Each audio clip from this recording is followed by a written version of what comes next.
अफगाणिस्ताननं पाकिस्तानचं एक fire jet पाडल्याचा दावा, पाकिस्तानी फायटर जेटचा पायलट जिवंत पकडल्याचाही दावा. चेंबूरच्या सुभाषनगर भागातली धक्कादायक घटना, इमारतीच्या 6व्या मजल्यावरून 6 कामगार पडले, दुर्घटनेत एका कामगाराचा मृत्यू. केजरीवाल जिंकले, तपास यंत्रणांचं न्यायालयात वस्त्रहरण, ईडी सीबीआयचा सामनाच्या अग्रलेखात मोकाट सैतानाचा उल्लेख. शिखर बँक कर्ज घोटाळा प्रकरणी कोर्टानं सुद्धा स्वीकारला क्लोजर रिपोर्ट. क्लोजर रिपोर्टमध्ये उपमुख्यमंत्री सुनेत्रा पवारांचं 70 आरोपी निर्दोष. खारगे समितीचा अहवाल अधिवेशनातच सादर केला जाणार, सूत्रांची माहिती. अर्थसंकल्पीय अधिवेशनादरम्यान विधानसभेत अहवाल मांडला जाणार. मुंढवा जमीन गैरव्यवहार प्रकरणी खारगे समितीचा अहवाल.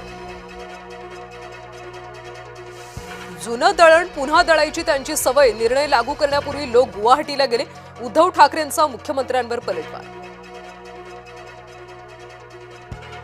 अजित पवारांच्या विमान अपघाताला आज 1 महिना पूर्ण. 28 विमान दुर्घटनेच्या चौकशीचा प्राथमिक अहवाल आज येण्याची शक्यता.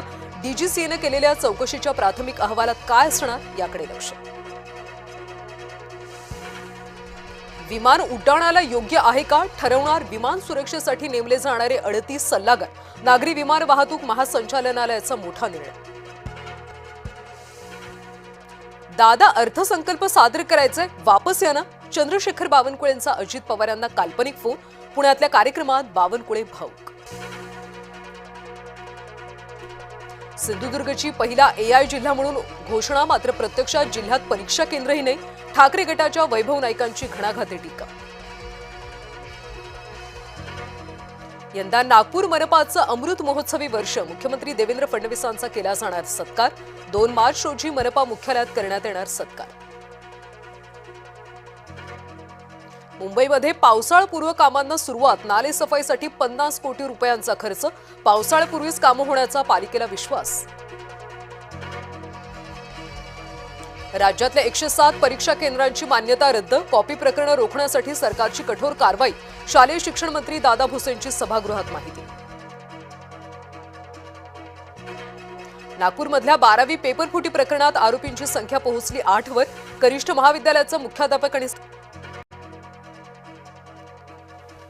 वाशिम जिल्ह्यातलं कॉपी प्रकरण, जिल्ह्यातल्या 38 शिक्षकांचं वेतन थांबवण्याचे आदेश. शिक्षण विभागाची मोठी कारवाई. परीक्षार्थी विद्यार्थिनीशी शिक्षकाचं गैरवर्तन, शिक्षकाला नातेवाईकांचं संस्था चालकाकडून चोप. संभाजीनगरच्या परिसरातली घटना. शाळेतल्या विद्यार्थ्यांमध्ये धक्कादायक गँगवॉर, 9वीमध्ये शिकणाऱ्या मुलाचा 8वीतल्या 2 मुलांवर प्राणघातक हल्ला. जुन्नर तालुक्यातल्या वडगाव आनंद इथल्या शाळेतली घटना. नाशकात 255 कुटुंबांचा हिंदू धर्मात पुनर्प्रवेश, मुलांना इंग्रजी शाळांचं आमिष दाखवून केलं धर्मांतर.